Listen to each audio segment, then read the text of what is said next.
Earlier SBL exam 4 hours. This is first time then it is 3 hours. पहले 4 घंटे का exam था. जो प्रीसीन मटेरियल इंस्टीट्यूट रिलीज किया है वो एग्जाम के टाइम पे ही आपको मिलता था. नंबर ऑफ पेजेस इतना ही होता था, 12 to 15 pages, 10 to 15 pages. So number of pages remain same. आप पहले एग्जाम में उसको 30, 40, 50 मिनट पढ़ते थे. उसके बाद जो क्वेश्चंस होता था उनका आंसर करते थे 3 घंटे में, यानी कि आपको 1 घंटा बेसी मिलता था. अभी उन्होंने चालू किया है कि हम एग्जाम से 15 दिन पहले प्री सीन मटेरियल रिलीज कर देंगे. तो आपका जो 1 घंटा एग्जाम में प्री सीन को पढ़ने में जाता है वो नहीं जाएगा. आप पहले से पढ़ के आइए और उसके बेसिस पे जैसे हम पहले एग्जाम्स में क्वेश्चंस देते थे वैसे ही हम देंगे. मतलब वापस से जैसे एसबीआर में कोई चेंज नहीं है, एसबीएल में भी कोई चेंज नहीं है. मेरे हिसाब से ये पॉजिटिव चेंज है. आपका 4 घंटे के बदले 3 घंटे का एग्जाम है, आपको प्री सीन पहले दे दिया गया, तो आप उसके बेसिस पे प्रिपेयर कर सकते हैं. अच्छा है, बेटर है. लेकिन जैसे मान लीजिए हम लोग कापलान, बीपीपी सभी से रिलेटेड है. मैंने सबसे कोरिलेट किया है 4-5 दिनों से कि भाई आप लोगों ने कोई क्वेश्चन पेपर बनाया है क्या relating to the pre seen material of SBL. किसी के पास कोई पेपर नहीं है, ना कापलान ना बीपीपी. आप सोचिए कापलान बीपीपी में 100 टीचर होगा, 100 जन तो होगा ना. होना in the sense I am not getting. मैंने कल एक पेपर सॉल्व किया है, मॉक पेपर 4 बीपीपी में है. For airline only. हाँ, फॉर एयरलाइन ओनली. अच्छा, गुड. एयरलाइन इज नॉट खोलने देते, थोड़ा रिलेटेबिलिटी अलग है इसका क्योंकि लो कॉस्ट है. they focus on giving better customer experience and everything, but इसमें जो चीजें नहीं है कि there is regional there is different airplanes for different places. जैसे internationally अलग है, national के अलग है और regional places के अलग है.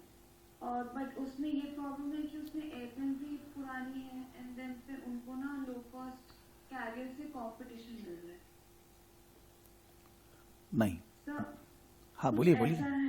वो आप जा सकते हैं, वो पेज नंबर 495 या 465 पे है. मैंने कल किया है ये पेपर. नहीं, 495 मतलब आपके पास बीपीपी से कोई मटेरियल खरीदे हैं क्या आप? हाँ सर, मैंने खरीदा नहीं है, मेरे को मिला है ये. मैंने मतलब होते हैं व्हाट्सएप ग्रुप होते हैं टेलीग्राम वगैरह, तो उसमें फॉरवर्ड हो रहा है सॉफ्ट कॉपी. अच्छा, तो I got it from there. Okay, no problem. मैं नहीं जा रहा उस पे. मैं बताना चाह रहा हूं क्योंकि मैं ज्यादातर वैसे डील करता हूं कापलान से. बीपीपी से मैं ज्यादा डील नहीं करता because I like Kaplan right up material better than BPP. तो मैंने कापलान से भी 2 घंटा पहले भी कम्युनिकेट किया था कि भाई आप लोग को कोई मॉक पेपर मैं करा पाऊं, कुछ वो लोग बनाए होंगे, कोई तैयार. तो मैं भेज देती हूँ अभी. वो भेजिए, कोई बात नहीं है. मैं उसको डिस्कस नहीं कर रहा, वैसे कोई टेंशन नहीं. आपको कुछ पूछना होगा बता दूंगा मैं, but I am not discussing that. मेरा क्या बोलने का मतलब है, आप भेज दीजिए, जैसे कुछ देख लेंगे, कोई बात नहीं. मेरा क्या बोलने का मतलब है कि जो प्रीसीन मटेरियल है हमें पहले ही मिल गया, लेकिन ये मिलने का जो टाइम है वो उचित नहीं है. मेरे ख्याल से प्रीसीन मटेरियल और पहले रिलीज होना चाहिए. बिकॉज जैसे मैं सीआईएम में पढ़ाता हूं तो प्रीसीन मटेरियल एग्जाम से 40 डेज पहले आ जाता है. तो जब 40 डेज पहले आता है हम थोड़ा उसको रीड कर लेते हैं, हम उसके बेसिस पे अपने आप को तैयार कर लेते हैं. जो इंस्टीट्यूट है, जैसे मान लीजिए जो पब्लिशर्स है, कापलान बीपीपी है, उसके बेसिस पे मॉक पेपर्स वगैरह तैयार कर पाते हैं. तो वो लोग तैयार करते हैं 40 दिन पहले. जब आता है तो मोटा मोटी 10 दिन 12 दिन के बाद, यानी कि आपको 20-25 दिन पहले मॉक पेपर्स वगैरह उपलब्ध हो जाता है. यहां पर क्या है कि आपको प्रीसीन मटेरियल मिल रहा है 15 दिन पहले. तो जब तक आप उसके बेसिस पे तैयार करके क्वेश्चन पेपर रेडी करेंगे तब तक तो एग्जाम ही आ जाएगा. तो इंस्टीट्यूट ने जब मेरे से 2 साल पहले बात की थी कि हम लोग ऐसा ला रहे हैं, मैंने उनको रिक्वेस्ट किया था कि आप मान लीजिए प्रीसीन मटेरियल स्टूडेंट को 15 दिन पहले देंगे, हमको कम से कम 5 दिन और एडवांस में दीजिए. जैसे सीआईएम में देता है कि मान लीजिए स्टूडेंट को 40 दिन पहले, हमें और 10 दिन पहले मिलता है, हमें 50 दिन पहले मिल जाता है, जिससे I can prepare. make notes, do some research about the industry, read the pre-scene material 2-3 times, able to discuss in the class at length. ठीक है, may be ACCA institute 2 term के बाद समझेगा ये बात, अभी तो नहीं माना है उन्होंने। अभी तो जब आपको दिया तभी मेरे को भी दिया। जब मैं भी पहले एक बार देखा था अराउंड 28 अगस्त, मेरे को एग्जैक्ट डेट याद नहीं है, तो मैंने वहां पर देखा था हम लोग का जो प्लेटफॉर्म है learning partner platform, there it was given electric vehicles का केस स्टडी। मेरे को लगा वही है, because it was written for सितंबर, इसलिए हम लोग कंफ्यूज भी हुए। लेकिन जब बाद में मैंने ध्यान दिया, जब खोलकर, उन लोग जो दूसरी केस स्टडी है मैट्रिक्स वगैरह ये सब, उन लोग के लिए सितंबर 23 प्रीसीन नहीं लिखा हुआ है, उनके लिए ऐसे ही प्रीसीन लिखा हुआ है। लेकिन जो सितंबर 23 एयरलाइन इंडस्ट्री का है उसके लिए बकायदा ये वर्ड लिखा हुआ है सितंबर 23 प्रीसीन मटेरियल, यानी कि ये कंफ्यूजन का एरिया था ही नहीं। लेकिन हम लोग महारानवा और लोचन, हम लोग बेकाम का टेंशन, मैं भी पगला हूं, बेवकूफ हूं, मैंने भी ध्यान नहीं दिया। दोज आर जस्ट इंस्टीट्यूट आपको प्रीसीन मटेरियल दिया, बोला भैया इसके बेसिस पे ये क्वेश्चंस है, हम ऐसे एग्जाम में देंगे। वो इंस्टीट्यूट ने पहले ही पब्लिश कर दिया था, और जो प्रीसीन मटेरियल है वो कितनी तारीख को आया एग्जैक्ट तो नहीं याद है, बट इट इज, जैसे आप लोग को मेल आया तो उसी दिन आया होगा, that was for airline industry. मेरा क्वेश्चन ये है, हम लोग अगर एग्जाम, मान लीजिए हम पहले एग्जाम कोई दे चुका है, महारानवा दिए, लेकिन कोई जन जो पहली बार एग्जाम दे रहा है, तो जब तक प्रीसीन मटेरियल आएगी 25 तारीख तक, जैसे जब दिसंबर में एग्जाम होगा तो उसका प्रीसीन मटेरियल 25 नवंबर को आएगा, एक दिन इधर उधर, तो 25 नवंबर तक स्टूडेंट क्या पढ़ेगा? From today, from September exam देने के बाद कोई टारगेट कर रहे हैं कि मेरे को SBL का एग्जाम देना है, तो वो सितंबर 10 तारीख से लेकर सितंबर एंड, अक्टूबर पूरा, नवंबर 25 तारीख तक स्टूडेंट क्या पढ़ेगा? What that student will study? What I should teach in the class? I am changing my way of teaching in strategic business leader case study from this batch. अब मैं इस बैच से student लोग को technical कुछ पढ़ाऊंगा ही नहीं, मैं उनको इन टोटल ये जो 50-60 दिन हमारे पास है उसमें मैं 3 या 4 केस स्टडी कराकर उनको क्वेश्चंस देकर उनका इवैल्यूएशन करके गाइड करके उनको समझाऊंगा। मैं सोचा हूं एक एक केस स्टडी को 10 दिन डील करेंगे, 10 दिन 10 दिन 10 दिन 10 दिन, बहुत सारा है। इंस्टीट्यूट की वेबसाइट पे 5-7 हैं, मेरे पास अलग से है, मेरे पास तो भर्ती है यार, because CIME exams happening on preseen basis since 2015 every quarter. So case study है, बिलीव करिए मेरे पास एयरलाइन का भी केस स्टडी सीमा में ऑलरेडी आया हुआ है, ऑलरेडी। वो एयरलाइन बजटेड एयरलाइंस या कॉस्ट इफेक्टिव नहीं था, वो थोड़ा बड़ा था, हब वगैरह लेकर है, था तो था ना, उसमें जो क्वेश्चंस आए वो देखा जा सकता है।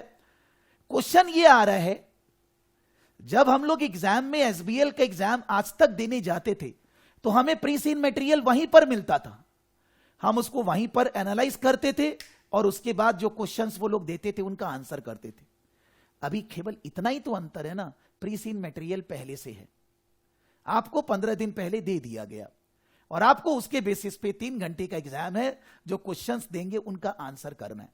क्वेश्चन के अंदर कुछ और न डिटेल होएगा, जैसे आपको प्रीसीन मटेरियल में कोई फाइनेंशियल डिटेल दिया हुआ नहीं है, चार्ट वगैरह बनाया हुआ है, ग्राफ, सेल कितना बड़ा, प्रॉफिट कितना बड़ा, वो सब, बट कोई फाइनेंशियल डिटेल तो नहीं दिया हुआ है। एग्जाम में आपको हो सकता है PL अकाउंट, बैलेंस शीट 2-4 साल का दे देगा, हो सकता है कि आपको क्वेश्चन प्रीसीन के अंदर कोई प्रोजेक्ट करने वाले हैं, पैसा कितना लगेगा, क्या आएगा, दिया हुआ नहीं है, एग्जाम में हो सकता है दे देगा। क्वेश्चन में नहीं दिया हुआ है कि हम लोग कोई कंपनी को टेक ओवर करने वाले हैं, मर्ज करने वाले हैं, एग्जाम में हो सकता है दे देगा। आपको मर्जर्स करना चाहिए कि नहीं, कोई हम लोग को टेक ओवर करने वाला है, हम उसका नहीं होना चाहते, एंटी टेक ओवर स्ट्रेटेजी, हो सकता है एग्जाम में दे देगा।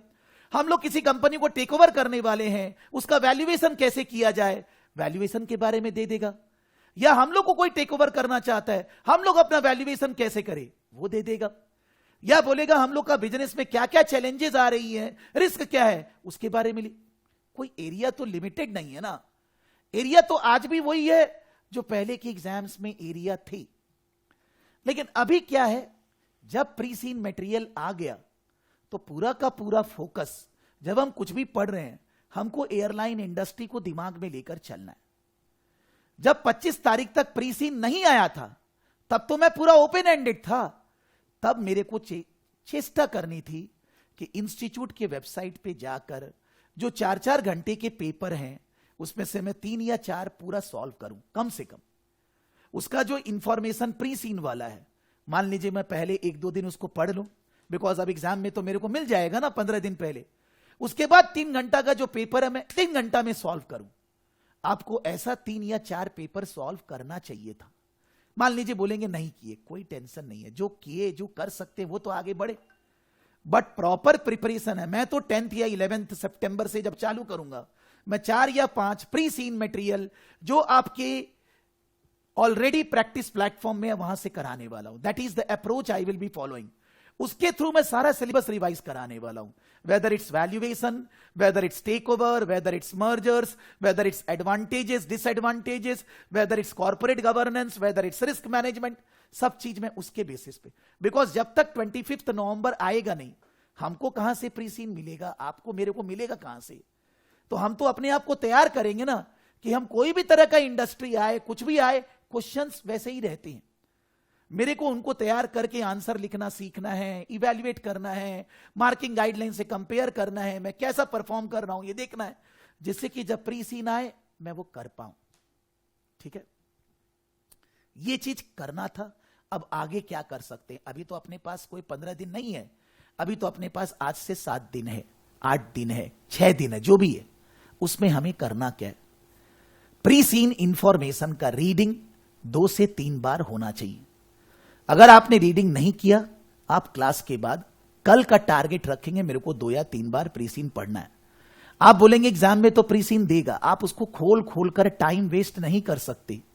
आपको मालूम होना चाहिए कि प्री सीन के अंदर क्या लिखा हुआ है। जो CIMA में मैं बोलते आ रहा हूं करीब 10 सालों से, स्टूडेंट को प्री सीन मटेरियल 3 बार रीडिंग करना है। मैं आपकी क्लास में प्री सीन रीड नहीं कर रहा, मैंने एक ही बार वैसे रीडिंग किया है। कल शाम को मैं रीड कर रहा था जैसे तैसे, बिकॉज SBL का क्लास भी देना था, मैंने एक बार रीडिंग किया। लेकिन मेरे को रीड करके कोई ऐसा नहीं लगा कि कोई हाथी घोड़ा लिखा हुआ है, कुछ है ऐसा जो नहीं समझ में आ रहा है। It's a pure simple way. Company है, बजटेड एयरलाइंस है, ये लोग क्या करते हैं, इनका बिजनेस कैसे स्टार्ट हुआ, 2 जन से बाद में लिस्टेड हुआ, वगैरह वगैरह इंफॉर्मेशन दिया हुआ है। आपको प्री सीन मटेरियल रीड करना है। रीड करने के बाद आपको प्री सीन के ऊपर थोड़ा सा नोट्स बनाना चाहिए। नोट्स मतलब ये प्री सीन है क्या, कौन सी टाइप के कंपनी के बारे में है, उसका स्ट्रक्चर क्या है, ये कौन सी इंडस्ट्री को बिलोंग करती है, इस इंडस्ट्री का अभी नेचर कैसा चल रहा है, इस इंडस्ट्री का स्ट्रेंथ वीकनेस अपॉर्चुनिटीज और थ्रेट्स क्या है, इस इंडस्ट्री का एक्सटर्नल एनवायरनमेंट कैसा है, इस इंडस्ट्री के अंदर क्या क्या टाइप के रिस्क अराइज हो रहे हैं, ये इंडस्ट्री IT से कैसे अफेक्ट होती है। आपको थोड़ा उसके बारे में रिसर्च करके लिखना चाहिए। मैंने आपको लिए वो बना दिया है, मैं 6 घंटे से वही बना रहा था। चैट GPT गया, गूगल में गए, यहां वहां देखा, और जहां जहां से जो जो मिला वो रिसर्च करके मैंने तैयार किया है। जब आप आंसर्स लिखोगे तो आपका ये वापस से इसको याद करने मत बैठ जाना। याद इस जन्म में होगा नहीं तो आप याद क्यों करोगे? You can't mug up. मैंने 5-6 जगह अलग अलग जगह से लिया। मैंने कापलान से मटेरियल लिया, लेकिन कापलान के पास कोई एयरलाइन के बारे में राइटअप नहीं है। एक प्री सीन नया बनाकर रखा है, जैसे वो लोग मैट्रिक्स वगैरह का, उससे कोई फायदा नहीं है। वो तो एक महीना पहले का काम है, वो अभी का काम थोड़ी ना है। यानी कि मैं सोचा भाई जब नहीं है तो अपने खुद ही मेहनत करो यार। तो अपने रिसर्च वगैरह करके डेटा बनाए। मतलब मैंने क्या बनाया कि ये जो कंपनी है, cost effective low cost airline, इसका बिजनेस मॉडल क्या है, इसका स्वॉट एनालिसिस, इसका पेस्टल एक्सटर्नल एनालिसिस, इसका यू कैन से रिस्क एनालिसिस, इसका IT रिलेटेड फैक्टर्स, कुछ रीसेंट इवेंट पास्ट में हुआ है एयरलाइन इस तरह की इंडस्ट्री के अंदर। मैंने ऐसे 5-6 पॉइंट लेकर इस इंडस्ट्री का एनालिसिस किया। इसमें थोड़ा सा प्रॉब्लम ये रह गया कि थोड़ा सा अगर मैं प्री सीन से इसको और कोरिलेट करके लिख पाता तो ज्यादा बेटर होता। मैं उतना नहीं कर पाया, but since pre seen information simple है, उससे कोरिलेट किया जा सकता है। मतलब आपको ये मेहनत नहीं करना है, लेकिन जब क्लास होगी आपके पास ये मटेरियल मेल आ जाएगा। आप इसको एक बार 1-2 बार रीड कर लीजिएगा। रीड किया आप। अब आता है जब एग्जाम्स में क्वेश्चंस आएगा, क्या आएगा आपको मेरे को नहीं मालूम है। whether the question will be on financial area, whether it will be relating to risk, whether it will be corporate governance, whether it will be ethics, whether it will be business model, external analysis, मालूम नहीं है यार, सारा syllabus में जो भी कुछ भी आ सकता है। आप पहले क्वेश्चन आते ही एकदम ओपन एंडेड शांत होकर क्वेश्चन पढ़िएगा, क्वेश्चन पढ़ के समझिएगा कि इसमें पूछ रहा क्या है, what they are exactly asking. जो वो लोग पूछ रहे हैं उसका आंसर मेरे को किस तरह से क्या बिल्टअप करना है, मेरे को क्या कवर करना है। जो क्वेश्चन पूछ रहा है वो कोई रिपोर्ट है, कोई मेमो बनाना है, कोई पावर पॉइंट स्लाइड्स बनाना है, ध्यान देना है कि उसका फॉर्मेट प्रॉपरली प्रेजेंट होना चाहिए। बिकॉज वो लोग प्रोफेशनल मार्क्स 100 में 20 नंबर दे रहे हैं, प्रोफेशनल मार्क्स के अंदर आता है आपका प्रॉपर प्रेजेंटेशन। तो जो रिपोर्ट है, जो मेमो है, जो पावर पॉइंट स्लाइड्स है, उसका प्रेजेंटेशन कैसा है वो आपको ध्यान रखना है। और क्वेश्चन का आंसर पैराग्राफ्स में लिखना है, वन लाइनर नहीं चलेगा। एक पैराग्राफ में 3, 4, 5, 6 लाइन, दूसरा पैराग्राफ 3, 4, 5, 6 लाइन, ऐसे करके 4 या 5 पैराग्राफ आपको होना चाहिए, डिपेंडिंग अपॉन क्वेश्चन आपका जितना बड़ा है, जितना टाइम है। नॉर्मली अगर टाइम मैनेजमेंट, बिकॉज महारानवा जी पिछले बार टाइम मैनेजमेंट में ही गड़बड़ हुआ। टाइम मैनेजमेंट थ्योरी सब्जेक्ट्स के अंदर भी जरूरी है, न्यूमेरिकल्स में तो है ही है, थ्योरी में कभी कभी कैरीड अवे हो जाते हैं, कुछ आता है तो जोर से लिखने लग जाते हैं। आपको यह सोचना है एग्जाम में 100 मार्क्स का पेपर है, 20 मार्क्स के लिए कुछ अलग से लिखना नहीं है, प्रोफेशनल मार्क्स अपने आप मिलेगा, उसके लिए कुछ लिखना नहीं है। 80 मार्क्स के लिए आपको आंसर लिखना है, 80 मार्क्स 180 मिनट्स, 80 मार्क्स 180 मिनट्स, इसका मतलब 2.5 मिनट्स पर मार्क। 180 डिवाइडेड बाई 80 मोटा मोटी 2.5 मिनट आएगा। तो मान लीजिए कोई क्वेश्चन 12 नंबर का है, 12 मार्क्स का है, तो 12 इंटू 2.5 30 मिनट्स। 12 नंबर का क्वेश्चन का आंसर लिखने का आपके पास 30 मिनट है, लेकिन एक्चुअली पूरा 30 मिनट है नहीं, बिकॉज 30 मिनट में से जो कुछ वो लोग एग्जाम में क्वेश्चन के साथ लिख कर देगा, कुछ कैलकुलेशन करेगा, कुछ तो देगा ना, थोड़ी ना ऐसे क्वेश्चन पूछ देगा राइट अबाउट एक्सटर्नल एनालिसिस, ऐसे नहीं बोलेगा। क्वेश्चन एक सिनेरियो के बेसिस पे रहेगा, कुछ ट्रिगर देंगे, कुछ बनाएंगे, तो कुछ 1-2 पैराग्राफ वो लोग क्वेश्चन पूछने के पहले राइटअप करेंगे क्वेश्चन में। आपको वो 2 पैराग्राफ पढ़ने में तो टाइम लगेगा। मैं अप्रोक्सीमेटली 5 मिनट मान रहा हूं कि 10 नंबर का आंसर या 10 के साथ 12, 22 नंबर का एक साथ क्वेश्चन है। जैसे 30 नंबर का वो लोग देते हैं, 30 नंबर के लिए 2 पेज का सिनेरियो वो लोग लिखे हैं, आप उसको रीड करेंगे। आपका 30 नंबर के लिए 30 इंटू 2.5 75 मिनट्स है, लेकिन 2 पेज जो वो लोग इंफॉर्मेशन दिए हैं वो रीड करने में आपका मोटा मोटी 7-8 मिनट चला गया। 70 मिनट में से, शाहरुख खान वाला 75 मिनट में से आपका 68-65 मिनट्स बचा। अब आप एक क्वेश्चन पढ़े, उसका रिक्वायरमेंट को समझे, प्लान किए, तब आप आंसर लिख रहे हैं। मतलब नॉर्मली अगर हम लोग ये सोचे कि मोटा मोटी 2.5 में से 0.5 मिनट पर मार्क्स तो मेरा रीडिंग में चला जाएगा, प्लानिंग में चला जाएगा, यानी कि मेरे को 12 नंबर का क्वेश्चन का आंसर 24 मिनट में लिखना है, 24 minutes. 24 minutes means length of the answer 24 into 1.5 36 lines. 24 minutes में 36 लाइन, जितना marks into double minutes into 1.5 lines. इसमें आप प्रोफेशनल मार्क्स नहीं काउंट कर रहे हैं। 30 नंबर में वो लोग बोलेगा कि 5 नंबर प्रोफेशनलिज्म है, आप सोचिए क्वेश्चन 25 नंबर का है, 5 नंबर को भूल जाइए।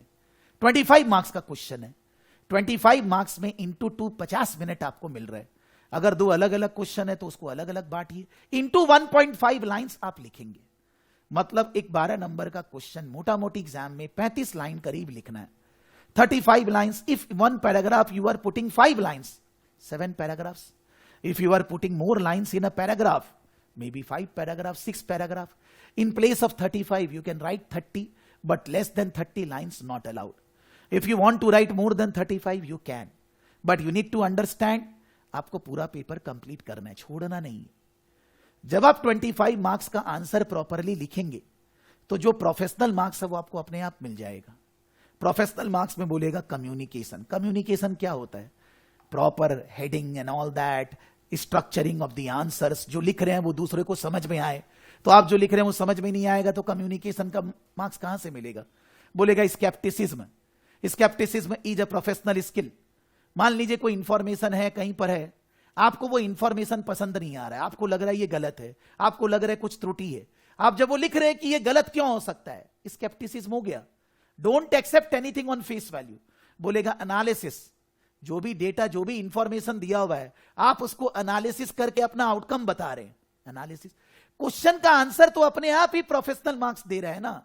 आप मार्किंग गाइडलाइंस कोई भी पेपर का खोलकर देख सकते हैं। प्रोफेशनल मार्क्स देने के लिए इंस्टीट्यूट ने क्या लिखा है, whether the answer is as per the requirement, if yes, यानी कि प्रोफेशनल का 2 नंबर तो मिलेगा ही, लेकिन उसका level, whether the answer as per the requirement at low level, 5 number में 1 या 2 नंबर प्रोफेशनलिज्म, मीडियम लेवल 2 से 3 नंबर प्रोफेशनलिज्म, हाईएस्ट लेवल एकदम फैंटास्टिक 4 से 5 नंबर प्रोफेशनलिज्म। एसबीएल के अंदर एग्जाम में 82, 83, 85 मार्क्स तक आ रहा है, मतलब वो लोग कोई नंबर काट के नहीं देते, अच्छा खासा मार्क्स देते हैं। जिस तरह से आप लिखते हैं वैसे नंबर आता है। प्रोफेशनलिज्म के लिए कोई भी पेपर में एसबीएल, एसबीआर, एएफएम, एपीएम कुछ नहीं सोचना है, there is no separate thinking. आपको फोकस करना है, पूछा क्या है उसका आंसर लिखना है। नाउ मेरे हिसाब से ये जो एयरलाइन इंडस्ट्री है, जो कि बजटेड एयरलाइंस है, मैं अपने दिमाग में जब से केस स्टडी कल से पढ़ रहा हूं तब से मैं एक ही बात सोच रहा हूं, इंडिगो एयरलाइंस या एयर, आई मीन टू से एयर एशिया, एयर वाला भी है, एक तो बंद हो गया अभी नॉर्मली। मैं इंडिगो को ध्यान में रख रहा हूं बिकॉज मेरे हिसाब से इंडिया में IndiGo airlines is exactly following in this category which they are saying. Maybe IndiGo अभी अलग अलग कंट्री में भी जाना चालू किया है, बिकॉज एयरलाइन का अपना रूल होता है कि जब आप डोमेस्टिकली अच्छा परफॉर्म करेंगे 5 साल तक, उसके बाद आपको इंटरनेशनल फ्लाइट्स उड़ाने मिलेगा। अदरवाइज आप ऑलरेडी किसी कंपनी को टेक ओवर कर रहे हैं, वो 5 साल से ऑलरेडी बिजनेस में था, तो आप सीधा सीधी बाहर उड़ाने का काम कर सकते हैं। तो नॉर्मली इंडिगो अभी इंटरनेशनल एयरलाइंस है, सभी जगह उनका फ्लाइट्स जाता है। फेयर इंडिगो का दूसरे फेयर फ्लाइट से कम है, बट सुविधाएं भी कम है। आपको केवल बैठने का जगह मिलेगा, कोई उसके अंदर माने इकोनॉमी क्लास के अंदर अलग दूसरा कोई क्लास ही नहीं है। इंटरनेशनल में है, लेकिन डोमेस्टिक मेरे को कैलकाटा से दिल्ली जाना है, मुंबई जाना है, अगर इंडिगो एयरलाइंस पकड़ेंगे तो उसके अंदर कोई अलग अलग क्लास ऑफ सीट्स नहीं है, केवल एक ही क्लास है, इकोनॉमी क्लास। चाहे कपिल देव है, चाहे सुनील गावस्कर है, चाहे धर्मेंद्र है, चाहे हेमा मालिनी है, चाहे अमिताभ बच्चन है, वो लोग भी आपके बगल में ही बैठेंगे वहीं पर।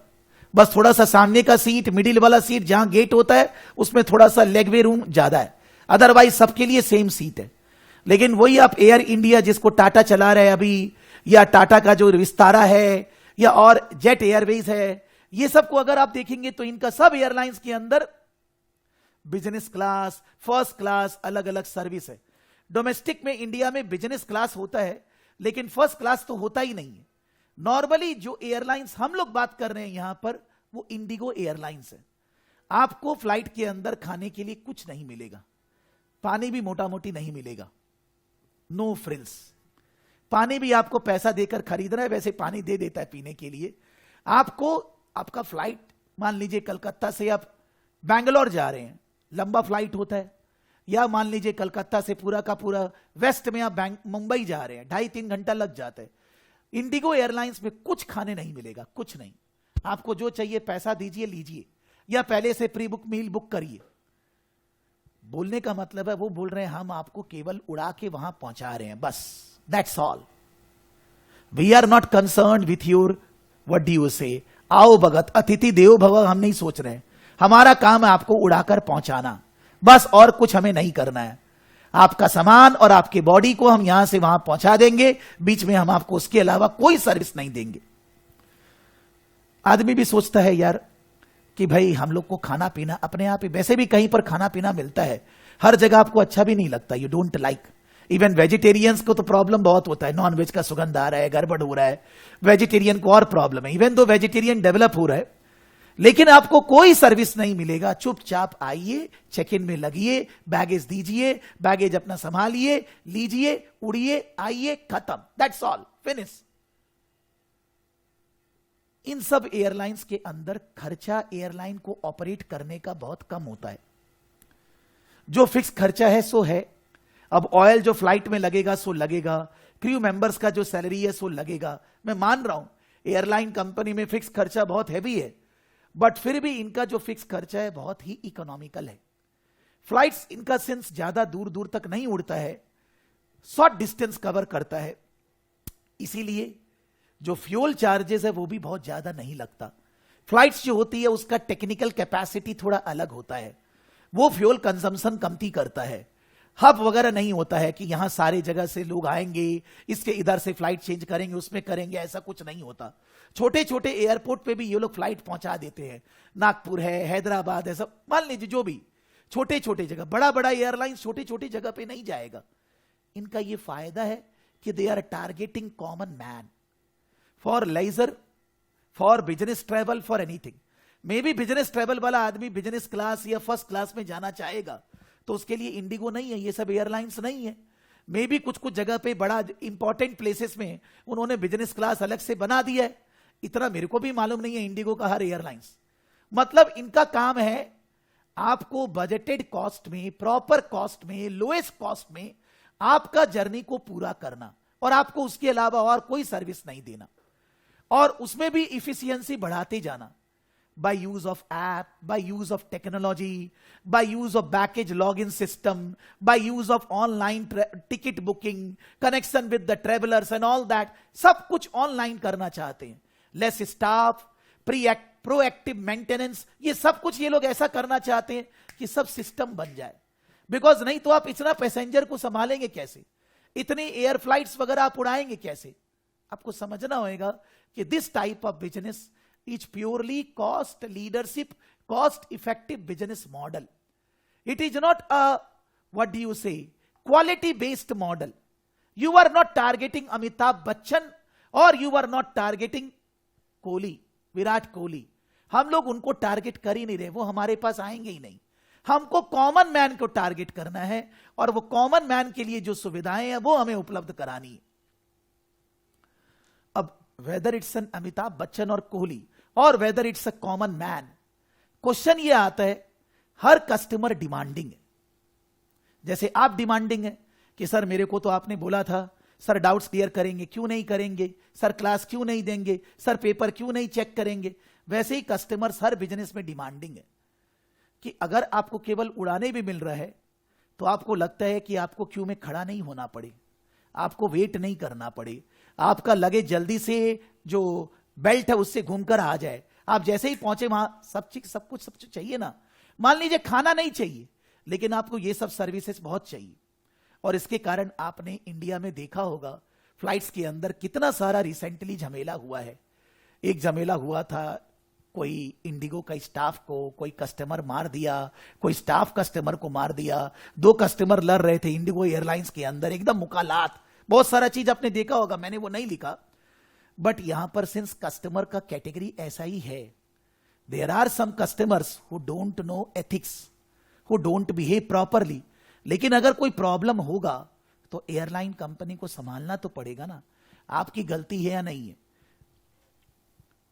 Normally if we are talking about, suppose flight के अंदर जो क्रू मेंबर्स होते हैं, एयर होस्टेजेस वगैरह होती हैं, आज से 15-20 साल पहले, 25 साल पहले एयर होस्टेज का कोई मतलब होता था, अभी कोई मतलब नहीं। उनका जो डिसेंसी है वो 0 है। आप अगर पानी के लिए बोलेंगे पानी लाते नहीं, आप कुछ बोलेंगे सुनते नहीं है, बिकॉज दैट नोशन है changed. The staff are not so skilled. Maybe उनको ट्रेनिंग दिया जाता होगा, बट वैसा बिहेवियर नहीं है यार। They get irritated very fast, whereas when you are in this type, मान लीजिए फूड, रेस्टोरेंट या ट्रेवलिंग, ये सब बिजनेस में है, आपको थोड़ा एक्स्ट्रा कॉशियस रहना है, आपको थोड़ा एक्स्ट्रा काम रहना पड़ेगा to serve the person. Tuition industry में भी स्टूडेंट अगर कुछ बोल रहे हैं तो आपको एक्स्ट्रा काम रहना पड़ेगा। एक एग्जांपल दे रहा हूं, कल एक स्टूडेंट फोन किया और सीएमए यूएस के अंदर स्कॉलरशिप होता है। वो लोग एक स्कूल से, कॉलेज से नहीं, एक स्कूल से मैक्सिमम 5 बच्चों को स्कॉलरशिप देते हैं। अभी उनका टीम आया था कैलकाटा में लास्ट वीक, तो वो लोग समझाए हम लोग को। तो मेरा टीम ऐसे ही उनको बोली, एक स्टाफ माने एक पर्सन फोन किया कि स्कॉलरशिप थोड़ा मुश्किल होता है, वो लोग ऐसा ऐसा देते हैं। तो वो मान लीजिए कुछ बात हो गया कि झगड़ा हो गया, बोला हमें तो पता चला है सबको स्कॉलरशिप इजीली मिल जाता है। बोला मैं आपको बात कराऊं, तो मेरे स्टाफ ने बोला मेरे को दूसरे से किसी से बात नहीं करना है। वो लोग झगड़ा उड़ा करके फोन रख दिए। स्टाफ का भी गलती है, समझाना चाहिए था। तो स्टाफ ने मेरे को बोला सर ये ऐसे बोल रहे हैं, इजीली मिल जाता है, इससे बात करने बोल रहे हैं, और ये फोन रख दिया है मुंह पे। तो मैंने उसको वॉइस मैसेज दिया, भाई जो स्कॉलरशिप मिलेगा उसमें मेरा क्या जा रहा है, आपको मिलेगा स्कॉलरशिप, आपको मिलेगा, आपको फायदा होगा, हमें अच्छा लगेगा। लेकिन स्कॉलरशिप के लिए सराफ एकेडमी या कोई भी ट्यूशन प्रोवाइडर का कोई रोल नहीं है। जो कॉलेज में आप पढ़ते हैं, अगर आप अंडर ग्रेजुएट हैं, ग्रेजुएशन नहीं किए, उस कॉलेज का जो टीचर, सर्टिफाइड टीचर है जो वहां पर पे रोल में है, आपको उसको लूप में लेना होगा। आपको कॉलेज से एक लेटर लेना होगा, वो टीचर उसमें सर्टिफाई करेगा उस लेटर को, और आप आईएमए को दोगे, और फिर सीएमए यूएस आईएमए इंस्टीट्यूट उस टीचर को मेल डालेगा, उसको कॉल करके बात करेगा, आपके बारे में पूछेगा, तब उसके बाद आपको स्कॉलरशिप मिलेगा। नॉर्मली हमारे को इसमें कुछ करना नहीं है, बिकॉज ट्रेनिंग प्रोवाइडर्स को, जो लर्निंग पार्टनर है, उनको कोई राइट नहीं दिया गया कोई स्टूडेंट के लिए स्कॉलरशिप का। जैसे एसीसीए के अंदर होता है, हम लोग आपको एग्जामिशन फीस दिलवा देते हैं, बिकॉज इंस्टीट्यूट चार्ज नहीं करता है। सीएमए यूएस का रूल अलग है, उन लोग को स्कॉलरशिप जिसको देना है वो टीचर वगैरह से कॉलेज का बात करेंगे, वो हमारे से कम्युनिकेट नहीं करेंगे। तो मैं बोला आपको कोई हेल्प चाहिए हम कर सकते हैं, लेकिन हमारे कंट्रोल में ये नहीं है कि हम आपको स्कॉलरशिप दिलवा दें। और हमें इंस्टीट्यूट ने बोला 1000 में 5 लोग को देते हैं, एक कॉलेज से 5 जन से ज्यादा कोई स्कॉलरशिप नहीं देंगे। और अगर 5 स्टूडेंट में से कोई भी एग्जाम नहीं दिया, पास नहीं हुआ, तो उस कॉलेज के कोई भी स्टूडेंट को फ्यूचर में स्कॉलरशिप नहीं दिया जाएगा। ऐसा इंस्टीट्यूट ने बोला, मेरी टीम बोल रही होगी, कुछ समझ में नहीं आया होगा, झगड़ा हो गया। मेरे को लगता है हम लोग जिस बिजनेस में, जिस इंडस्ट्री में हैं, वहां थोड़ा सा पेशेंस रखना जरूरी है, झगड़ा नहीं करना है। अगर मान लीजिए दूसरा आदमी चिल्ला भी रहे तो भी आपको शांत रहना है, और मैसेज में लिख कर बात करना ही नहीं, बिकॉज लिख के बात करने से मैसेज का इंटरप्रिटेशन अलग होता है, बोलने का इंटरप्रिटेशन अलग होता है, और सामने देखते हुए बात करने का इंटरप्रिटेशन अलग होता है। सबसे हाई लेवल का बात होता है सामने देखते हुए। अगर आप वॉइस मैसेज भी भेज रहे हैं वो लोअर लेवल ऑफ कम्युनिकेशन है, और अगर आप कुछ टाइप करके भेज रहे हैं वो और लोएस्ट लेवल, बिकॉज कोई भी आदमी लैंग्वेज को कैसे इंटरप्रेट करेगा कुछ पता नहीं है। मेरा क्वेश्चन ये बोलने का है, इवन दो यहां के जो स्टाफ है, जो एयरलाइन के अंदर क्रू मेंबर्स है और भी है, इन लोगों को वर्सेटाइल बनाया जाता है, इन लोग अलग अलग काम कर सके, एक आदमी 4 काम को हैंडल कर सके। कोई आदमी है तो वो क्रू के अंदर हेड है, फ्लाइट के अंदर वो अगर कॉमन आदमी भी है, कोई हेड वाला जनरली टॉयलेट सफा नहीं करता, वो टॉयलेट भी सफा करेगा, कुछ प्रॉब्लम हो रही है पायलट को उसको भी हेल्प करेगा, सब कुछ करेंगे। बिकॉज यहां पर स्टाफ उतने नहीं रखे जाते, ज्यादातर ऑटोमेशन लगाया जाता है, फ्लाइट का इफिशियंसी को बढ़ाया जाता है, बढ़िया फ्लाइट यूज किया जाता है, ज्यादा डिस्टेंस में तो ले जाना नहीं है, उसका फ्यूल इफिशियंसी पे ध्यान दिया जाता है, और टिकट्स वगैरह सेल करने के लिए ऑनलाइन सिस्टम को फॉलो किया जाता है।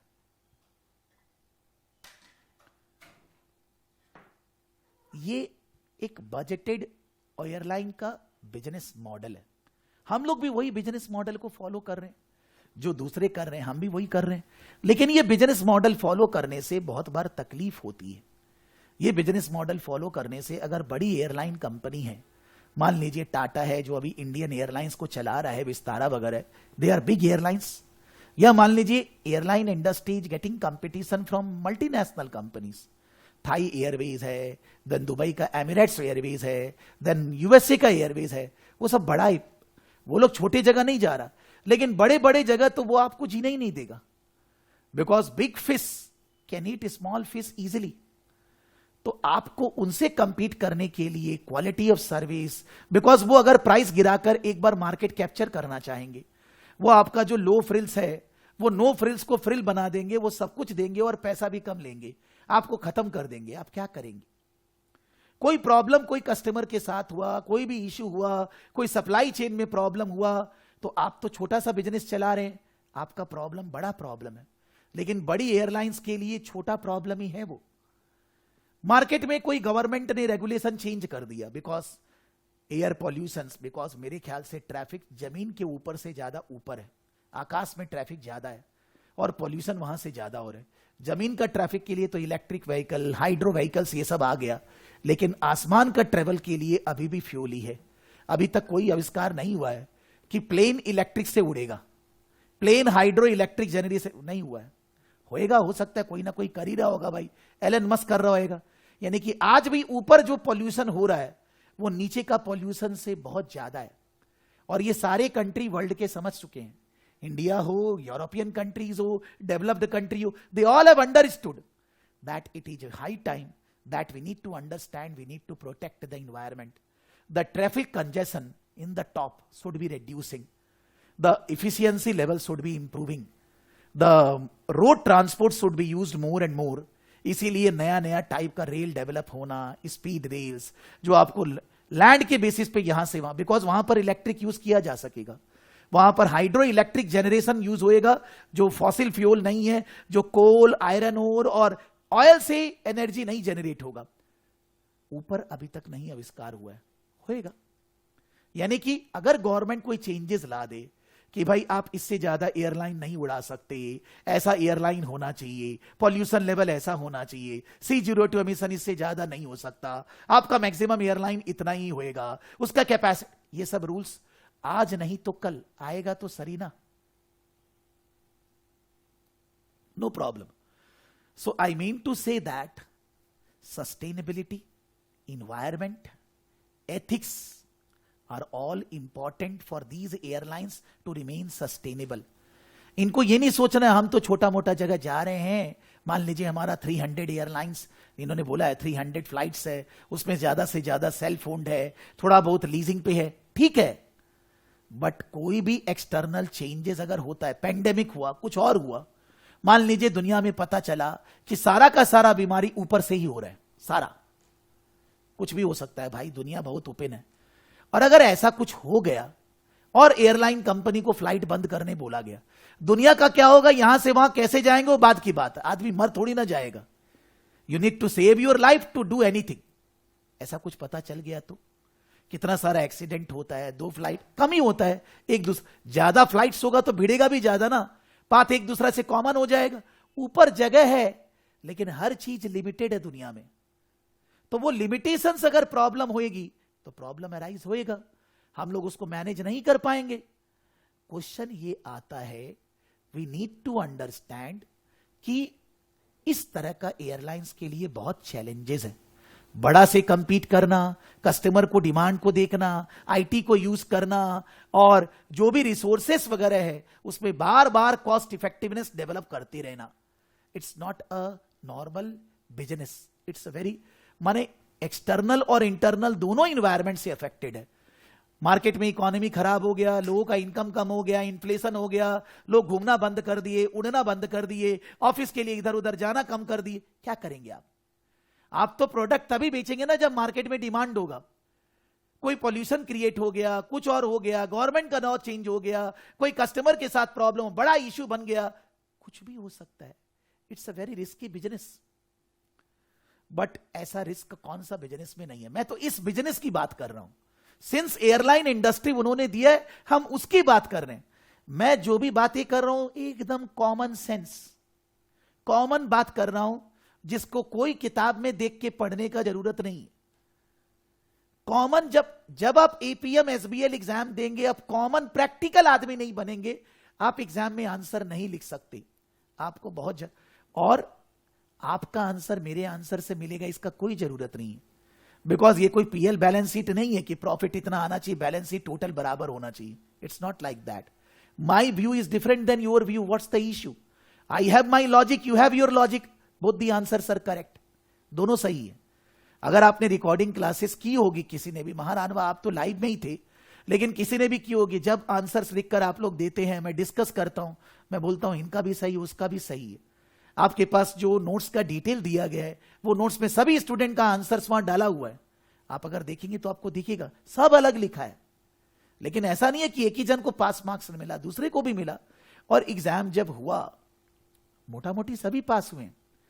महारानवा is a bad luck, but normally CIMA में कुछ 22-23 स्टूडेंट थे, कुछ 17-18 एग्जाम दिए होंगे, 13-14 स्टूडेंट एग्जाम पास हुए हैं।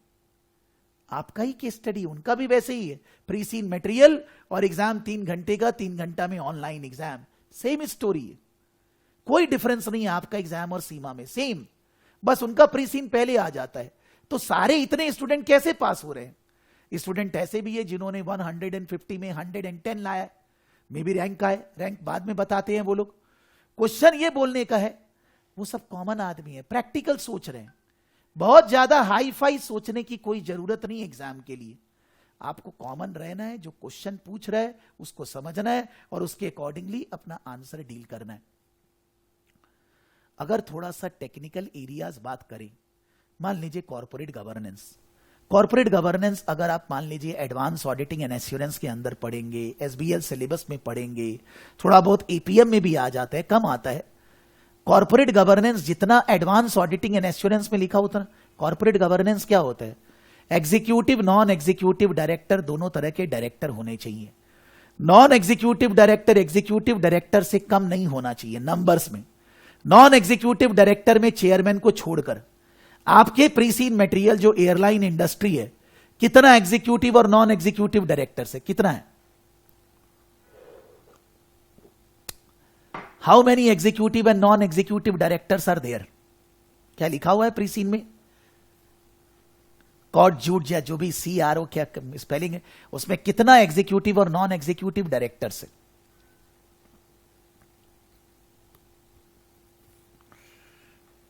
मेरे ख्याल से 6 एग्जीक्यूटिव और 4 नॉन एग्जीक्यूटिव है ना?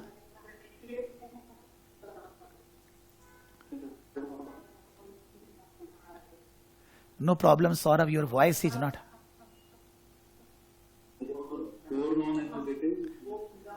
एग्जीक्यूटिव 6 डायरेक्टर है।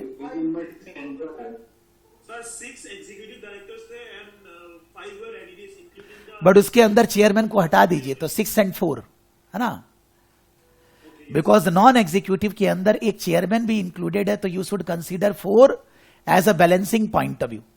यानी कि एक्चुअली बोर्ड का बैलेंस ठीक नहीं है। जब 6 एग्जीक्यूटिव डायरेक्टर्स है तो 6 नॉन एग्जीक्यूटिव होना चाहिए। नो प्रॉब्लम, नंबर्स में नहीं जा रहे।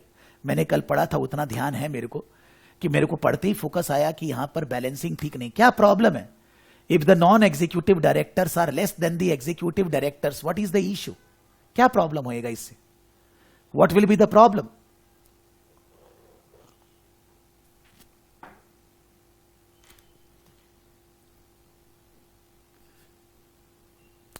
मान लीजिए क्लास में हम लोग 5 लोग हैं। 5 लोग में से हम लोग को कुछ डिसीजन लेना है, तो अगर 5 लोग में 3 लोग हां बोलेंगे तो डिसीजन ले लिया जाएगा, बिकॉज मेजोरिटी प्रिवेल्स। तो अगर 10 में से 6 एग्जीक्यूटिव डायरेक्टर है और अगर वो 6 आदमी जो कि बिजनेस को मैनेज करते हैं, एग्जीक्यूटिव हर दिन आता है, इंप्लॉई है, इंप्लॉई टाइप बिहेव करता है, तो एग्जीक्यूटिव डायरेक्टर्स अगर कोई गलत डिसीजन ले रहे हैं, नॉन एग्जीक्यूटिव डायरेक्टर उनको रोक नहीं पाएंगे, बिकॉज दे आर ओनली 4। ये कोई मूवी तो है नहीं, हीरो 50 लोगों को एक साथ मार देगा। वी नॉर्मली थिंक दैट अगर 6 आदमी है गलत कर रहे हैं तो 6 आदमी उनको कंट्रोल करने के लिए होना चाहिए। So when the non executive directors are less, then the control over the, I mean to say, proper work of executive directors may not be possible by non-executive directors, and the directors are appointed by shareholders. So if the directors are taking wrong decisions and then the non-executive director cannot stop them, then ultimately corporate governance की तो धज्जियां उड़ गई ना। कि मान लीजिए रिलायंस के अंदर अंबानी है, मैंने भी तो पैसा लगाया है, शेयर मेरे पास भी है, अंबानी के पास है, मेरे पास भी है, तो मेरा इंटरेस्ट तो वहां प्रोटेक्ट होना चाहिए ना। अंबानी को तो डिसीजन लेना होगा शेयर होल्डर के बेनिफिट के लिए। अंबानी कुछ गलत कर रहा है जानबूझ के, भूल के, उसको रोकेगा कौन? Non executive director. कैसे रोकेंगे? नॉन एग्जीक्यूटिव डायरेक्टर तो नहीं रोक पाएंगे, बिकॉज वो नंबर्स कम है। इसीलिए corporate governance, most of the corporate governance countries बोलता है कि non executive director other than chairman should not be less than the executive directors numbers. पहली बात। दूसरी बात, कंपनी का CEO और कंपनी का चेयरमैन एक ही आदमी नहीं होना चाहिए। CEO बिजनेस को चलाता है और चेयरमैन बोर्ड को मैनेज करता है। तो अगर आप बिजनेस को चलाते हैं और बोर्ड को, यानी कि आप ही सब कुछ है, फिर आप कंपनी क्यों बनाए हैं? Why not you say that it is an, what do you say, it is an a proprietorship business. क्यों कंपनी बनाए? दुनिया से पैसा क्यों लिए हैं? फिर हम लोग बात भी किए थे जब मई जून में मैंने पढ़ाया था, रिलायंस के अंदर Ambani managing director, CEO, chairman सब है। अब लोग बोलते हैं कि भाई अंबानी क्यों है? तो भाई रिलायंस के अंदर जब मीटिंग होती है तो मीटिंग में बोला जाता है, शेयर होल्डर अगर क्वेश्चन उठाते हैं, बोलता है कि कंपनी क्या रिटर्न नहीं दे रही है, क्या शेयर का दाम नहीं बढ़ रहा है, क्या डिविडेंड नहीं मिल रहा है, क्या अभी रिलायंस जियो फाइनेंशियल अलग नहीं किया गया, एक आदमी को रिलायंस का शेयर उसके पास है, जियो फाइनेंशियल सर्विसेज का शेयर फ्री में मिला है, ऐसे ही फायदा हो गया फ्री में। तो क्या प्रॉब्लम अगर चेयरमैन और सीईओ सेम है? हम लोग के यहां इंडिया में प्रिंसिपल बेस्ड लॉज है, कॉर्पोरेट गवर्नेंस यूके का प्रिंसिपल बेस्ड, मतलब अगर आप कोई चीज का नियम का उल्लंघन कर रहे हैं, क्यों कर रहे हैं, रीजन देकर आप उल्लंघन कर सकते हैं। बट यूएस के अंदर रूल बेस्ड लॉ है, अगर नॉन एग्जीक्यूटिव, अगर कोई सीईओ चेयरमैन नहीं हो सकता तो नहीं हो सकता, बात खत्म। लेकिन इंडिया यूके वगैरह में क्या है, प्रिंसिपल बेस्ड लॉ है, CEO and chairman can be same by giving logic. यानी कि हम लोग के केस में एयरलाइन में ऐसा नहीं है, बिकॉज इनका सीईओ अलग है और इनका चेयरमैन अलग है। फिर उसके बाद हम लोग के जो भी डायरेक्टर्स वगैरह हैं, ऐसे बहुत ज्यादा डिटेल तो नहीं दिया गया है क्वेश्चन में कि कौन सा डायरेक्टर कितने साल से है, क्या उसका बैकग्राउंड इंफॉर्मेशन है। हम लोग ऐसा मानते हैं कि डायरेक्टर लोगों का इंफॉर्मेशन रेलेवेंट बिजनेस में, रेलेवेंट एरिया में प्रॉपरली होना चाहिए। डायरेक्टर लोग कंपनी में कुछ सालों से काम करते रहने चाहिए। इवन तो डायरेक्टर लोग रिटायर होते हैं, रीअपॉइंटमेंट होता है, बट अगर उनका एक्सपीरियंस होगा तो कंपनी के लिए भला होएगा। डायरेक्टर का रेमोनरेशन, उन्होंने बोला है कि we have remuneration committee, we have I think what do you say audit committee, and we have one more 4 committees. Risk committee तो नहीं है, अलग से health and safety, no risk committee. मेरे ख्याल से रिस्क कमेटी वो ऑडिट कमेटी के अंदर ही मिलाकर बोल रहे हैं। कोई जरूरी नहीं है कि हर लिस्टेड कंपनी में रिस्क कमेटी होना जरूरी है। कमेटी का क्या पर्पस है? रेमोनरेशन कमेटी का पर्पस है कि डायरेक्टर का रेमोनरेशन डिसाइड करना। डायरेक्टर का remuneration depends upon manager, staff, depend upon time, knowledge, वैसे होना चाहिए, ज्यादा भी नहीं होना चाहिए, कम भी नहीं होना चाहिए। नॉमिनेशन कमेटी का काम है नया डायरेक्टर कौन बनेगा, कोई डायरेक्टर अगर चला गया तो उसके बदले दूसरा डायरेक्टर कौन आएगा। देन ऑडिट कमेटी का काम है ऑडिटर्स वगैरह का वर्क को चेक करना, ऑडिटर को वर्क असाइन करना, देन ऑडिटर का रेमोनरेशन डिसाइड करना, देन कोई भी internal control issues, risk related issues है उनको ध्यान देना। ये सब कमेटी के अंदर ज्यादातर नॉन एग्जीक्यूटिव डायरेक्टर्स लोग होते हैं। नॉन एग्जीक्यूटिव डायरेक्टर्स का काम है कमेटी बनाकर एग्जीक्यूटिव डायरेक्टर्स को कंट्रोल करना, चेक करना और शेयर होल्डर के बेनिफिट के बारे में सोचना, स्टेक होल्डर्स के बेनिफिट के बारे में सोचना। एक कॉमन सेंस में आपको कॉर्पोरेट गवर्नेंस का ज्ञान होना चाहिए। आप अगर किताबों से 1 by 1 लाइन पढ़ेंगे वैसे नहीं चलेगा। नहीं आता है, जो मेरा वीडियो दिया गया है, वीडियो के अंदर जहां एसबीएल का जो 12-13 क्लास होता है, उसका जो गूगल ड्राइव के अंदर एक्सेल सीट है, वहां कॉर्पोरेट गवर्नेंस जिस वीडियो के सामने लिखा हुआ है उसको खोलकर कर लीजिए। इस बार से मैं अलग से वैसे 12 क्लास नहीं दूंगा। इस बार से I will be taking the classes based on the preseen material, और उसके बेसिस पे मैं बैकग्राउंड से कॉर्पोरेट गवर्नेंस और ये सब बताऊंगा, बिकॉज वो ज्यादा रेलिवेंट होगा एज कंपेयर टू खाली कॉर्पोरेट गवर्नेंस बताना। कोई फायदा नहीं है वैसे बता के। तो I will be doing 5-6 case study with the students, because CIMA का भी केस स्टडी पहले रहेगा नहीं, एसीसीए भी नहीं रहेगा, सीमा का भी अक्टूबर 10 तारीख करीब आएगा। तो 1 महीना केवल केस स्टडी पढ़ेंगे, 1 महीना केवल पढ़ेंगे। जो प्रीसीन मटेरियल्स वगैरह पुराना है उसके बेसिस पे क्वेश्चन करना, सॉल्व करना, आंसर लिखना, उसके बेसिस पे बैकग्राउंड नॉलेज लेना, वैसे पढ़ेंगे। This time I will be teaching strategic business leader की स्टडी स्टूडेंट डिफरेंटली। उनको सिलेबस वाइज वैसे टेक्निकल ज्ञान नहीं देंगे, जैसे मैं आपको उतना डिटेल में नहीं बोल रहा, शॉर्ट में बोल रहा हूं। कॉर्पोरेट गवर्नेंस, मान लीजिए वैल्यूएशन, वैल्यूएशन का मेथड होता है asset based valuation, earning based valuation, cash flow based valuation.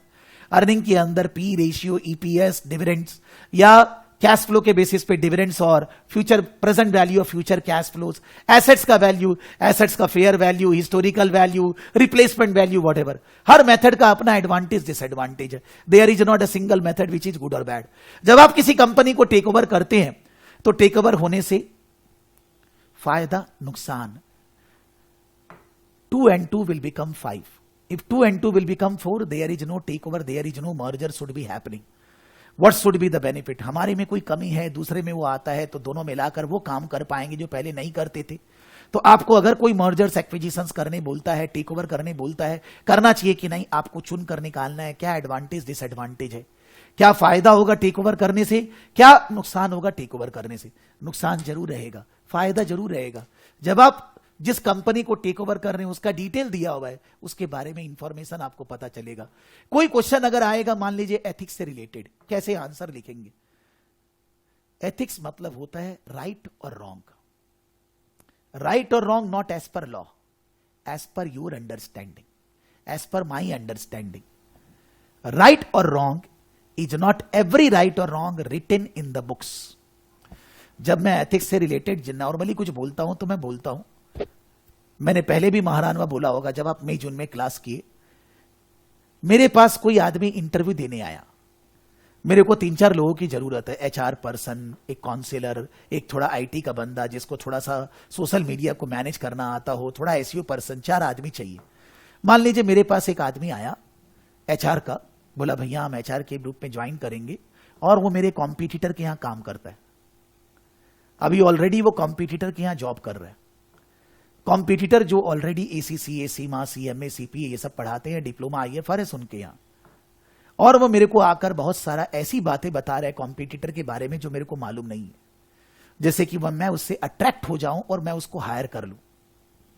तो वो जब ये सब बातें बोल रहे हैं मेरे को, इस कारण से मैं उसको हायर कर लिया। So whether I am doing this ethical? वो मेरे कॉम्पिटिटर के बारे में बातें ऐसी बता रहा है जो नहीं बताना चाहिए, बता रहा है, इसलिए मैंने उसको हायर कर लिया। नॉर्मली हम लोग क्या बोलते हैं, 2 तरह की बातें होती हैं। जब आप कोई जगह काम करते हैं तो आप जब वहां काम करते हैं, एग्रीमेंट होता है कि आप जब यहां से छोड़ के जाएंगे तो आप कॉम्पिटिटर के यहां ज्वाइन नहीं कर सकते। नेक्स्ट 6 महीना, 1 साल, 2 साल, you can't join to a competitor. अगर आप ज्वाइन करेंगे तो आपके अगेंस्ट में लीगल एक्शन लिया जाएगा, ऐसा लिखा रहता है। लेकिन फिर भी जब हम लोग कोई ऐड करते हैं कि भाई हमें कोई इंप्लॉय चाहिए, तो हम लोग क्या लिखकर ऐड करते हैं? Knowledge of the relevant industry is preferred, बोलते हैं ना। यानी कि कॉम्पिटिटर बोलता है कि तुम मेरा कॉम्पिटिटर के पास नहीं जाओगे, और जब हम लोग जॉब के लिए ऐड करते हैं तो हम बोलते हैं रेलेवेंट इंडस्ट्री। यार दोनों में तो झमेला वाला चीज है ना, ये दोनों चीज कैसे मैनेज होगा? अब मान लीजिए जब आप कहीं पर काम करके आ रहे हैं और दूसरा जगह आ रहे हैं, आप उसके बारे में बहुत ऐसी ऐसी बातें बता रहे हैं जो आपको बताना नहीं चाहिए। सो मान लीजिए आप भी अनएथिकल है, आप बता रहे, और मैं उसको सुनकर आपको रख रहा हूं, मैं भी अनएथिकल हूं। कोई बोलेगा सर इसमें अनएथिकल क्या है? नहीं है सर। कोई बोलेगा इसमें गलत क्या है? सर आपको वो इंफॉर्मेशन पता चलेगा, आप अपने कॉम्पिटिटर से बेटर वर्क कर पाएंगे, बेटर मार्केट कैप्चर कर पाएंगे, वो स्टाफ आपको इसमें हेल्प करेगा, उसका भला होगा, आपका भला होगा। इसमें अनएथिकल क्या है? इसमें कोई गलत नहीं है। लेकिन आज मेरे को छोड़कर वही स्टाफ अब दूसरा जगह जाएगा और वो मेरा बात वहां बताएगा, तब मेरे को एथिक्स और अनएथिक्स समझ में आएगा। अभी नहीं समझ में आएगा, बिकॉज अभी तो मेरा फायदा है ना। जब आदमी को अपना फायदा दिखता है तो उसको गलत सही का परख भूल जाता है वो, और जब वही चीज उसके साथ गलत होता है तब उसको गलत सही समझ में आता। यानी कि नॉर्मली एथिक्स क्या बोलता है कि आपके कॉम्पिटिटर से अगर कोई स्टाफ आ रहा है और वो कॉम्पिटिटर के बारे में कुछ ऐसी बातें बोल रहा है जो उसको नहीं बोलना चाहिए, आपको उस पर्सन को हायर नहीं करना चाहिए। You should not be hiring. आपके हिसाब से हायर करना चाहिए, मेरे हिसाब से नहीं करना चाहिए। आपका लॉजिक अलग है, मेरा अलग है। कोई आंसर का फिक्स्ड रूल नहीं है, गलत सही कुछ होता नहीं है सर। ये लॉ थोड़ी ना है कि गलत सही हो गया, आपने खून किया आप खराब है, ये तो खून करने का बात नहीं है ना। Ethics in business sense is very broader. आपको क्वेश्चन के आंसर में क्या चीज सही है, क्या चीज गलत है, सही क्यों है, गलत क्यों है, ये लिखना ही पड़ेगा। वो वहां कहीं नहीं लिखा हुआ, ये आपको अपने दिमाग से, दिल से बाहर करना पड़ेगा, निकालना पड़ेगा वहां।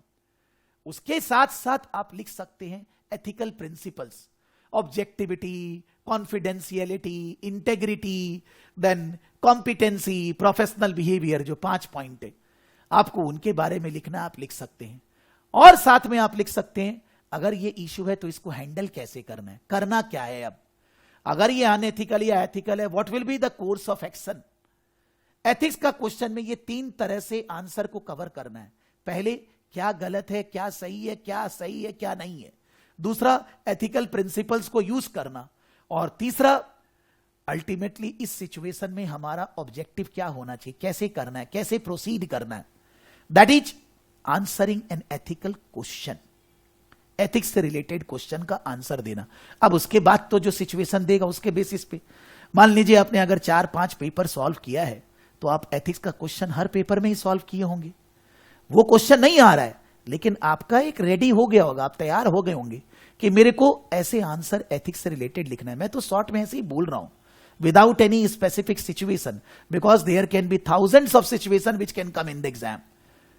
एक कस्टमर ने केस कर दिया, एक कस्टमर सोशल मीडिया में कुछ बोल रहा है, कोई सप्लाई चेन के कोई सप्लायर है किसी के साथ वो अनएथिकल एक्टिविटी में एंगेज्ड है, उसके बारे में पता चल गया, कुछ और हो गया, आप किसी को टेक ओवर करना चाहते हैं, वो आपका नहीं होना चाहता, आप क्या करेंगे? कुछ भी एथिक्स दे सकता है यार।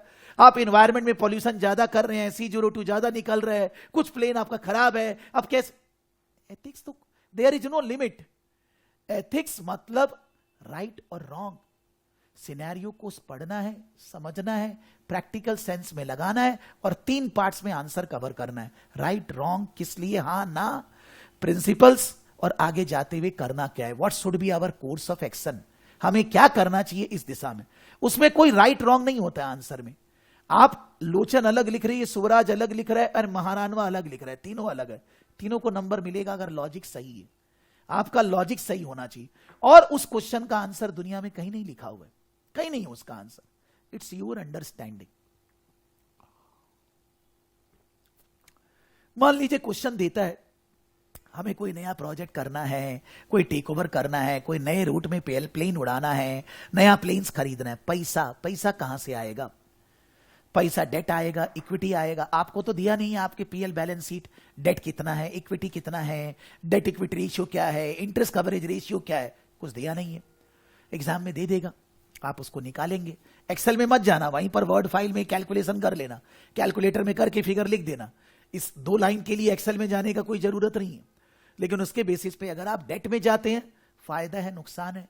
अगर आप डेट में जाते हैं, इंटरेस्ट का टैक्स बेनिफिट मिलेगा, कॉस्ट बचेगा, कमिटमेंट है, रिस्क है, पैसा चुकाना ही पड़ेगा, नहीं चुकाएंगे कुर्की हो जाएगा। लेकिन इक्विटी में जाएंगे, कॉस्ट बढ़ जाएगा, टैक्स बेनिफिट नहीं मिलेगा, लेकिन कमिटमेंट नहीं है। तो डिपेंड करता है हमारा इंटरेस्ट कवरेज रेशियो क्या है, कॉस्ट ऑफ कैपिटल पे क्या फर्क पड़ेगा बाय रेजिंग फंड्स। नया प्रोजेक्ट में हम लोग फंड्स लगाएंगे, उसका कॉस्ट ऑफ कैपिटल क्या होगा, रिटर्न कितना आएगा, सब देखना होगा। मतलब फंडिंग और कैपिटल बजटिंग। मान लीजिए कोई एनपीबी आईआरआर से रिलेटेड कुछ दे दिया, निकालने ज्यादा नहीं देगा, वहीं पर खुद ही प्रोजेक्ट दे दिया, आउटफ्लो दे दिया, इनफ्लो दे दिया, बता दिया कि ये एनपीबी है, ये आईआरआर है। आपको बताना है कि ये प्रोजेक्ट करना है कि नहीं। एनपीबी पॉजिटिव है, आईआरआर पॉजिटिव है, greater than cost of capital है, बोलेगा प्रोजेक्ट करेंगे। कोई जरूरी थोड़ी ना है, हर चमकने वाली चीज सोना नहीं होती।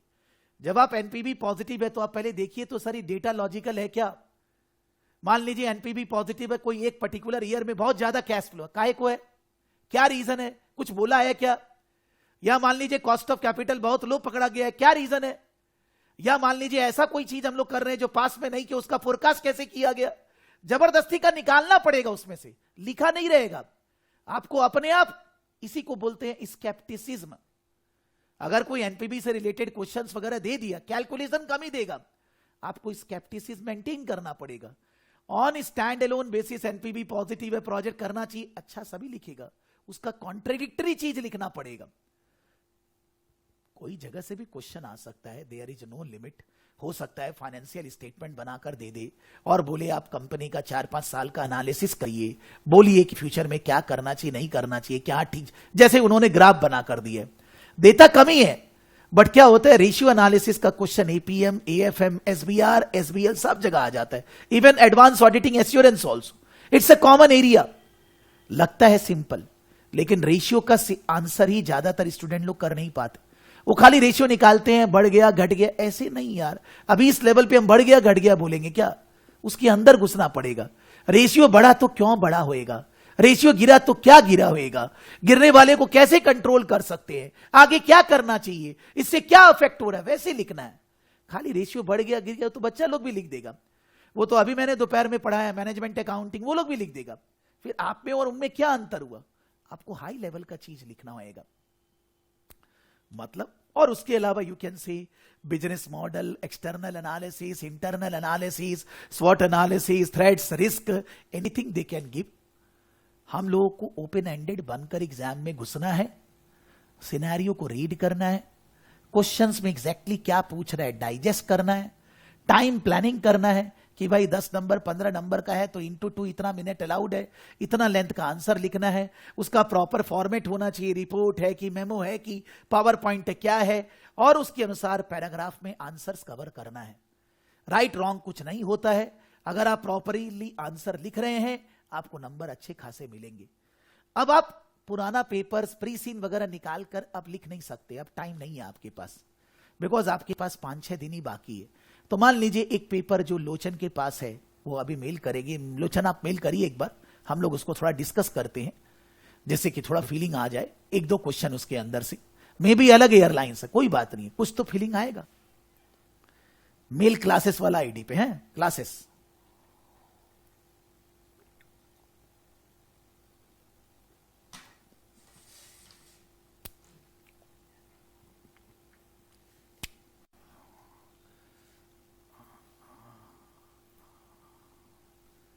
Hi sir.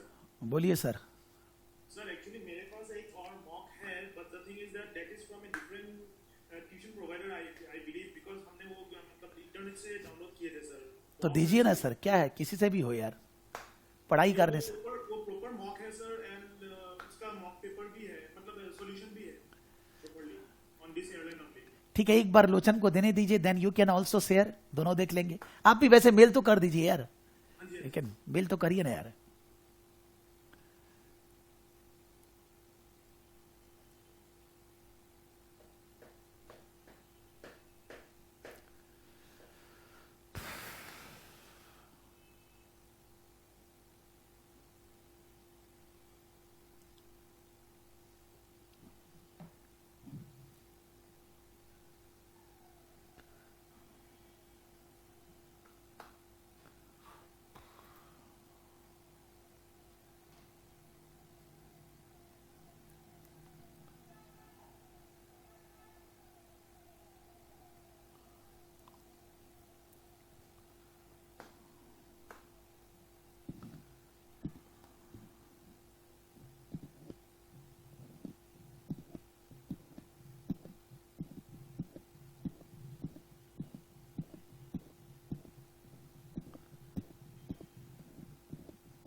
तो भेज दिया। यस।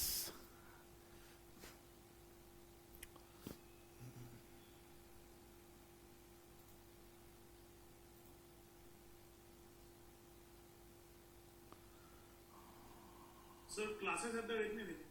उसी पे भेज रहा है यार, एक ही मेल आईडी है अपना।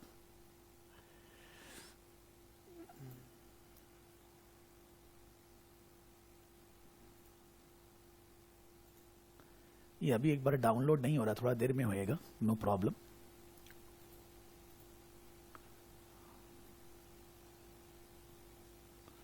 आप कितने नंबर पेज में बोल रहे हैं? अच्छा एक सेकंड, सिंस बड़ा फाइल है ना, डाउनलोड करने से ही बेटर रहेगा। तो 440। हाँ हाँ, नो प्रॉब्लम, या नाउ इट इज शोइंग।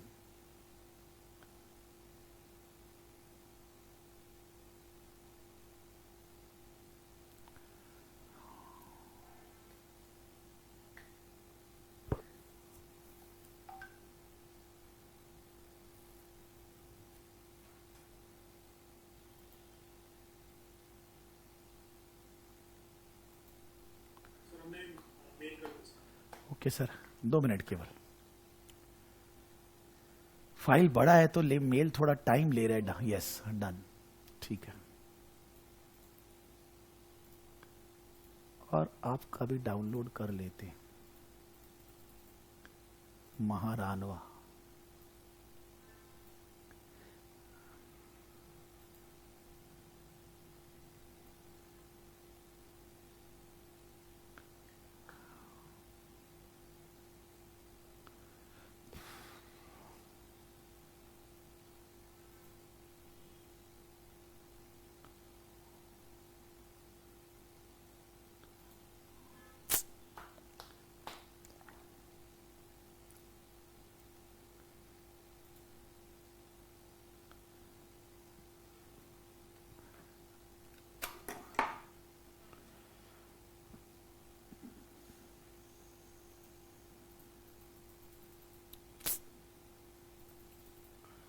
ये डाउनलोड क्यों नहीं हो रहा यार?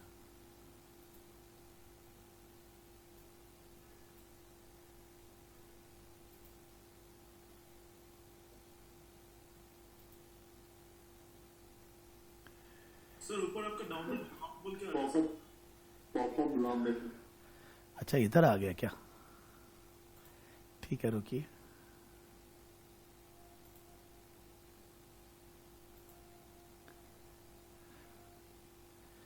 SBL pre-scene mock, SBL pre-scene mock, ये अभी तक डाउनलोड हुआ नहीं है वैसे। डाउनलोड हुए नहीं सर, आपका ब्लॉक हो रहा है, डाउनलोड ब्लॉक कर रहा है। थोड़ा इंटरनेट हो सकता है अच्छा नहीं चल रहा है, बिकॉज डाउनलोड होने से यहां पर जाके एरो बन जाता है।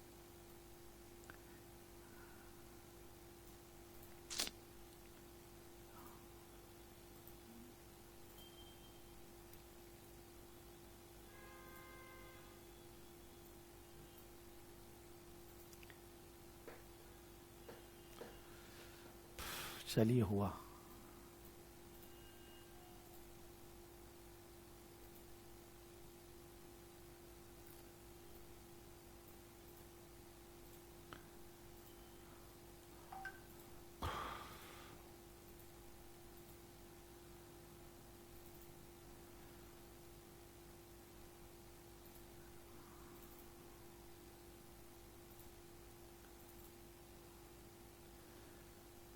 एक बार पहले ये वाला में 474 पेज में जा रहे हैं, 474 पेज।